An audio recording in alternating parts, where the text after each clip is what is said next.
Vous reconnaissez le parc des expositions juste derrière moi. Nous allons découvrir si la Belle Brocante 2016 est un bon cru. Je vous propose tout de suite d'aller retrouver notre chère amie Danielle Saulnier qui est l'organisatrice. On va aller se mettre au chaud, c'est parti.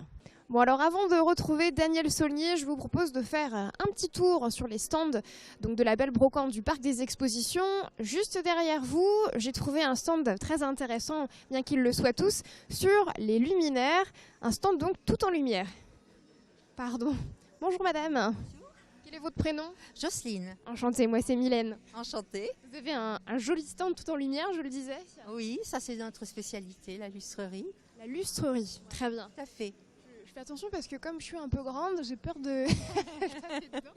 Qu'est-ce que c'est comme... C'est pliant. Oui, Voilà. c'est gentil. Non, ça va être embêtant. Alors qu'est-ce que c'est cette matière? Ça brille. C'est du cristal de roche monté sur bronze. Ce sont des lustres anciens que mon mari restaure. Voilà. C'est vous-même, enfin votre mari qui On ne les... les achète pas comme ça, on les achète dans un piteux état et il les restaure. Voilà, il les remet en fonction et les pampilles sont restaurées avec des pampilles anciennes. Les lustres. La pampille, c'est cette partie... Voilà. C'est long à restaurer un lustre comme ça?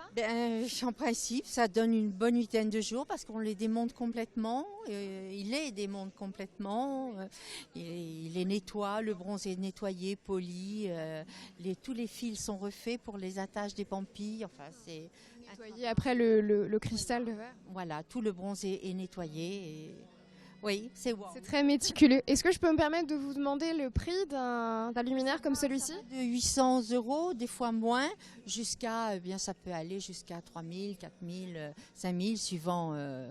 Voilà. C'est des vraies pièces de collection. Ce sont des vraies pièces, des vieux beaux lustres. Et ce sont les seuls lustres que l'on peut mettre un peu dans n'importe quel intérieur.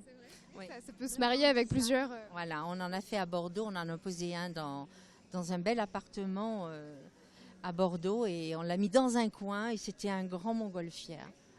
C'est très beau. Vous avez aussi d'autres choses sur le stand? Voilà, un petit peu de vintage, des sacs, des chapeaux, enfin tout ce qui est de la verrerie émaillée. Des jolis gants. Voilà. Gants Hermès, je sais. Voilà. Des petits porte-monnaies Vuitton, voilà, un peu de foulard Hermès aussi. Et la Belle Brocante, ça marque un peu le début de l'année, le début de la saison pour vous?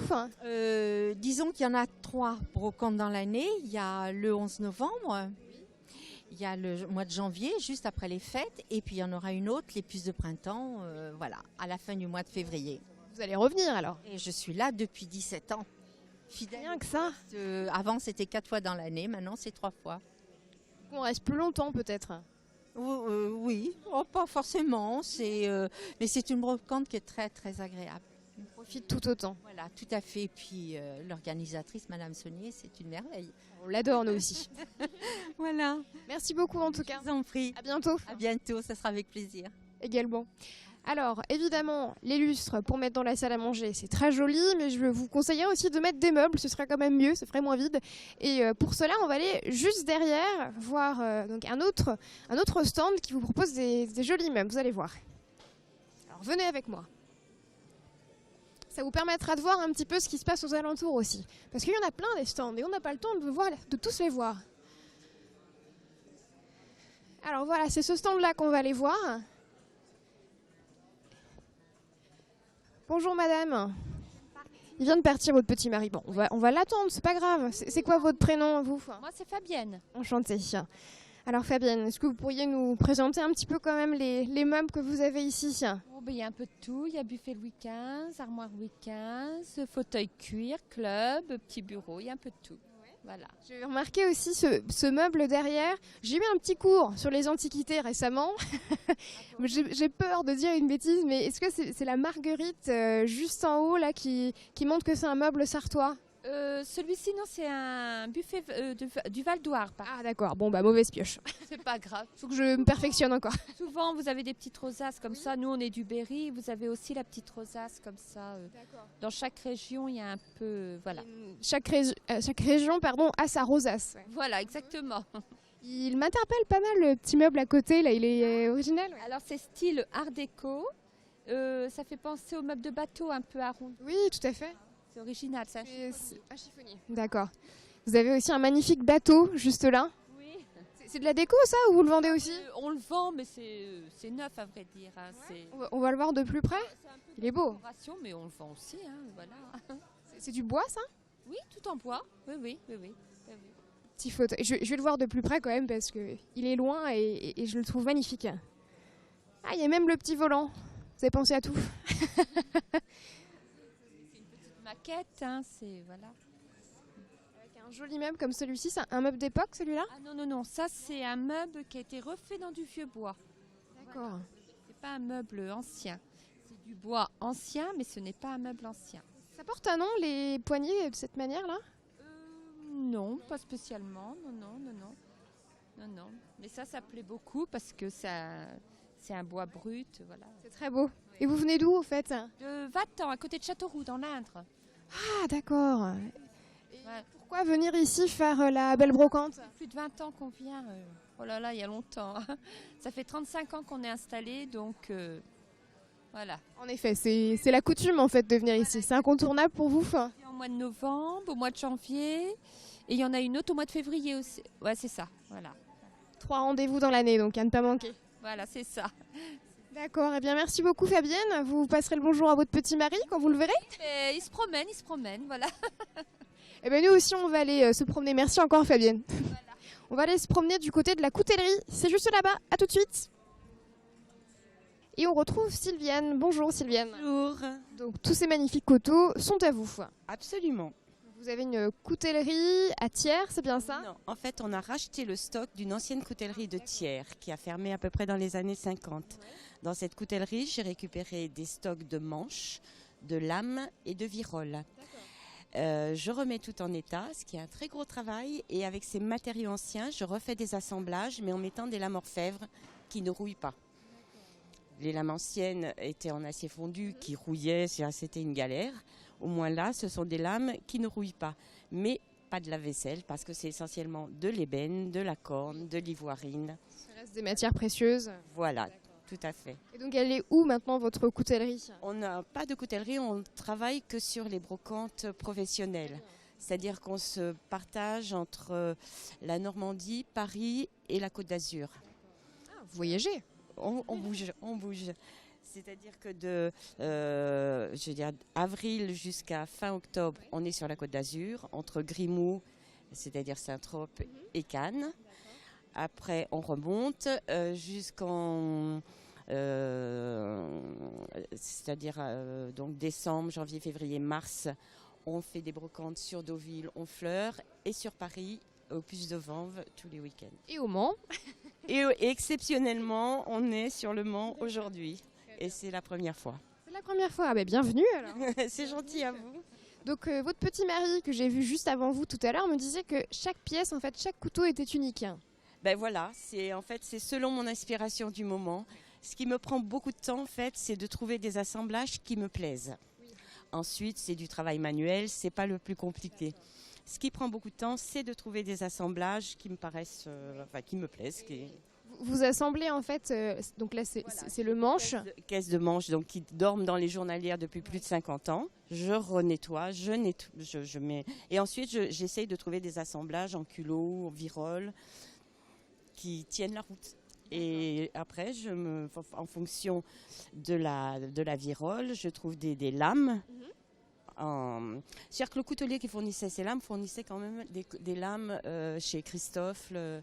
J'ai retrouvé des lames monogrammées Christian Dior, des lames Tiffany & Co. C'était un coutelier qui diffusait dans beaucoup de coutelleries. Ces lames ne sont pas monogrammées parce que c'est un stock, donc le monogrammage, c'est ce qui vient en dernier en coutellerie. Mais voilà, c'est quand même des lames de très haute qualité. Bien, bravo pour ce que vous faites et merci. C'est gentil à vous. À bientôt. Avec plaisir. Au revoir. On est arrivé sur le stand de Thierry. Bonjour Thierry. Bonjour. Vous allez bien? Bah écoutez, oui, c'est toujours un plaisir de faire ce genre de salon, c'est rigolo, il y a du monde, on échange. Les gens sont plus... Enfin, moi j'attire les curieux, donc c'est à chaque fois des échanges assez longs, il faut expliquer, voilà. Vous avez un stand bien particulier, alors qu'est-ce que vous proposez vous? Comment? Qu'est-ce que vous proposez vous? Bah écoutez, c'est plutôt histoire naturelle, curiosité. Voilà, et donc il y a des fossiles, il y a des choses de 300 millions d'années, il y a des choses plus récentes, Ah oui. colliers de Papouasie, des crânes de crocodile, bon, qui sont dans cette taille sont quasi introuvables de nos jours. Non, Il date de combien de temps ce crâne par exemple? On saurait l'identifier? lequel? Celui qu'on a à l'image? Ah bah ça c'est récent. Hein. C'est récent? Oui, ça c'est un élevage de Madagascar. Mais sachant que ça c'est sur des grands mâles reproducteurs. Donc en fait ce sont les élevages où ils élèvent des crocodiles pour faire les peaux, enfin bon, de grandes marques connues, ceintures, et ils gardent les grands mâles, mais les grands mâles ils se battent entre eux, et de temps en temps bah, y en a un qui décède et du coup ils récupèrent le crâne. Super le crâne. Voilà, mais ça c'est un mâle qui a 6, 7, 8 ans. Donc voilà, j'ai 3 univers, il y a à la fois l'ethnique avec l'Afrique, un petit peu d'objets d'Inde, meubles industriels, là j'en ai pas apporté, mais ça c'est mon deuxième univers, et puis surtout maintenant ce qui m'intéresse c'est l'histoire naturelle. Donc tout ce qui est naturel, vous voyez, Et fossiles, marins. bois fossile, 220 millions d'années, Madagascar. Bois fossile, est-ce que vous pourriez m'expliquer ce que c'est?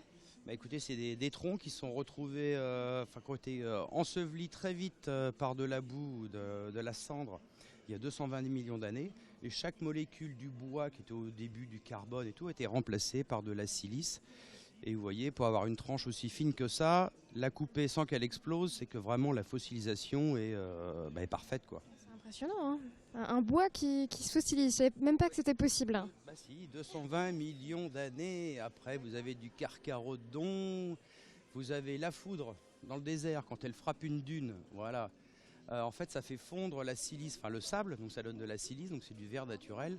Donc ça, pareil, généralement, ça se trouve en tout petits morceaux, parce que c'est très fragile. Donc ça, déjà, c'est une belle pièce. Vous voyez, C'est superbe. des chauves-souris, il y a des Vous avez des fournisseurs du coup un petit peu partout dans le monde. de fournisseurs, donc en fait c'est 10 ans de recherche. En fait c'est ça, c'est un carnet d'adresses, hein. Chacun est spécialisé, il faut trouver les meilleurs, avec qui vous entendez bien et puis à qui vous avez confiance, quoi. Surtout. Tout ce domaine, bien sûr, il y a des copies, il y a des faux, et ici il n'y a pas... Tout est authentique. tout est authentique, voilà. Il n'y a pas de reconstitution, ou si un objet est cassé et a été reconstitué, c'est marqué, il y a marqué restauration. Là, vous avez des très belles poteries 12e, 16e siècle africaines, dites Bura. Ça, c'est pareil. Il y a beaucoup. Dire, C'est d'origine. oui, pour une comme ça, il y en a 9 de fausses de fabriquées de nos jours. Donc, il faut avoir confiance dans le fournisseur qui, lui, va vous trouver la bonne pièce. Bon, après, vous les faites analyser. Oui, bien sûr, il y a une sécurité quand même à avoir. Après, vous les faites analyser. Vous savez que c'est réellement de l'authentique. Et pour finir, la molaire de mammouth. Petite. Donc ça c'est gisement mer du Nord. Bon, ça c'est un gisement dit épuisé, puisque vous voyez. Qu'est-ce que c'est ça? Les grands herbivores, qui paissaient juste avant la dernière glaciation, et donc les os se retrouvent au fond de la mer du Nord dans des grands bancs de boue. Mais en fait, ce qui se passe, c'est que ça a été interdit par l'Europe cette pêche-là. Mais ça, je comprends. En fait, c'est des gros filets qui raclent le fond de la mer pour trouver les coquilles Saint-Jacques et tout. Et ça, c'est une pêche qui est devenue interdite parce que ça détruisait. Tous les gros chalutiers là. Voilà, ça détruisait trop le fond de la mer. Donc voilà. Donc du coup, ces pièces-là, si vous voulez, ça j'aurais pu en trouver, mais 10 il y a 3 ans. Maintenant, c'est fini. Donc là, c'est des fins de stock. Eh bien, merci beaucoup Thierry de nous avoir fait voyager avec vous. À bientôt. À bientôt. Au revoir. Au revoir. Et le meilleur pour la fin. Bonjour Daniel. Bonjour, Vous allez bien? très très bien, je vous remercie. Fidèle au poste, Toujours. Toujours un plaisir de vous voir. Bah, moi aussi. C'est gentil. Alors, je vous confirme bien que la Belle Brocante 2016 est un bon cru. On vient de faire notre petit tour, c'était magnifique. Encore bravo. Ah oui, c'est un bon cru, vous avez vu, il y a plein de beaux stands hein, quand même. C'est très varié et puis avec des gens nouveaux un peu. Hein. On a vu des nouveaux visages, ouais. Et sympathique en plus. Toujours. C'est sympa. C'est le critère pour accéder à la Belle Brocante. Oui, c'est indispensable. On La est, bonne humeur. on est combien aujourd'hui en tout là en exposant? Je ne sais plus si c'est 7 ou 12, je ne sais plus. À quelque chose près, 90. On est nombreux. Oui, c'est bien. Et j'en parle pas souvent, mais vous avez beaucoup de personnes qui travaillent avec vous. À longueur d'année, oui, parce qu'il n'y a pas beaucoup d'organisateurs et comme je fais beaucoup de manifestations et le déballage professionnel, donc ils sont présents et fidèles au poste. Et heureusement qu'ils sont là. Ils partiront à la retraite avec moi. On vous retrouve quand, Dany? Eh bien, pour les puces de printemps, dernier week-end de février.